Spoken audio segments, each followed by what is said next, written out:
गांव के किसान के इंजीनियर बेटे ने अपने खेत में लगा डाली एक ऐसी फैक्ट्री जिसमें हिंदुस्तान की मिट्टी का प्रयोग करके बनता है सोना। उसी सोने से बनते हैं बहुत सारे प्रोडक्ट। चलो जानते हैं इसके सेटअप, इसके प्रोसेस के बारे में। तो सर हमें पूरा प्रोसेस बताइए कि ये मिट्टी से सोना बनता कैसे है। ये हमारा मिट्टी का स्टॉक है। हम आसपास के एरिया से यहाँ से मिट्टी लेके आते हैं।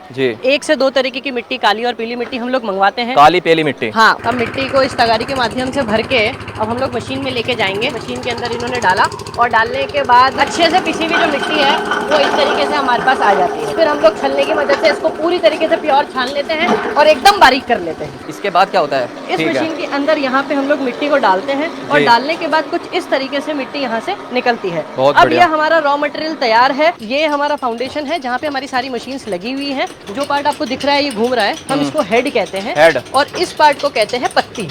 तो यही 2 मेन चीजें हैं।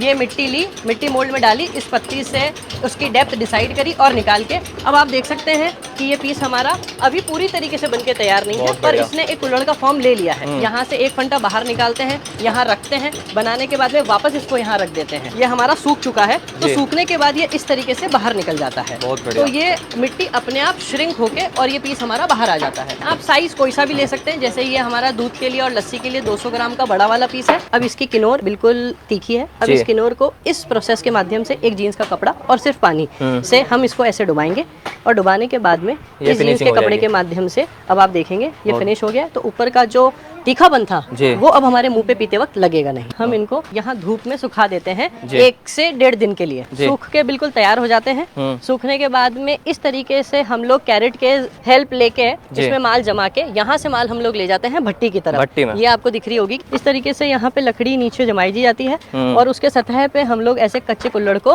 पूरा तरीके से अच्छे से जमा देते हैं। किस टेम्परेचर पे और कितने दिन में ये पूरी मतलब प्रॉपर हो जाती है? तो करीबन 800 साढ़े 800 डिग्री तक ये पहुंच जाएगा। तो ये भट्टी हम लोग पहले पका चुके हैं। अब आप पकाने के बाद देख सकते हैं कि कैसा कलर एकदम इसका लाल हो गया। अब ये हमारा जो कुल्हड़ है वो बिल्कुल एकदम तैयार है मार्केट में जाने के लिए। इसमें आप चाय डाल के पी सकते हैं। ये सर हमारा स्टॉक का एरिया है। आप देख सकते हैं कि जैसे काफी सारा स्टॉक है मेरे पास। हमेशा 8-10 लाख पीस का हम लोग स्टॉक रखते हैं क्योंकि कब कहाँ से क्या डिमांड आ जाए कोई पता नहीं है। तो इस वजह से डिफरेंट साइज के हम लोग यहाँ पे जमा के रखते हैं। जैसे ऑर्डर आता है, पैक किया और फिर गाड़ी लगाई और भेज दिया। ये मेरे ब्रांड के मिट्टी सा मेरा ब्रांड है। मिट्टी सा, मिट्टी की कला, मिट्टीसा.com ये मेरी वेबसाइट है।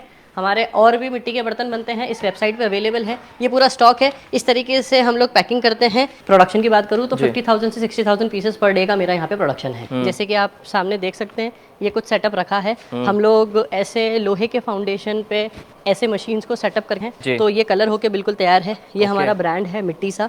आप देख सकते हैं कास्टिंग के अंदर ही इसका नाम है। जैसे आपको वहाँ पे हम लोगों ने दिखाई थी कि मिट्टी पीसने वाली मशीन थी। अब ये जो मिट्टी पीसने वाली मशीन है हमने इसको फुल्ली ऑटोमेटिक कर दिया है। आप देख सकते हैं कि इसके नीचे छन्ना लगा हुआ है। तो जब ये मोटर के द्वारा चलता है तो छन्ना ऐसे ऐसे ऐसे रोटेट होता है। आप देख सकते हैं इससे क्या होता है कि पिसी हुई मिट्टी नीचे निकल जाती है और यहाँ इस पोर्शन के माध्यम से आपके जितने भी सारे कंकड़ हैं वो नीचे आ जाते हैं। ये हमारा एक दूसरा एक डस्ट कलेक्टर बन रहा है। डस्ट कलेक्टर की यहाँ पे वेल्डिंग चल रही है। यहाँ पे अगर कोई डस्ट उड़ती है, कुछ होता है तो उसके लिए हम लोग ऐसा एक उपयोग करके बनाते हैं। और ये सप्लाई कहाँ होते हैं? मतलब ऑल ओवर इंडिया होते हैं? कैसे होते हैं? ऑफलाइन ऑनलाइन कैसे एक्टिव हो आप? तो अब तो मुझे काफी समय हो गया है। तो अब इंडिया के हर स्टेट में हर जगह हमारे डिस्ट्रीब्यूटर्स हैं। 1 आध कंटेनर हमने कतर भी एक्सपोर्ट किए हैं।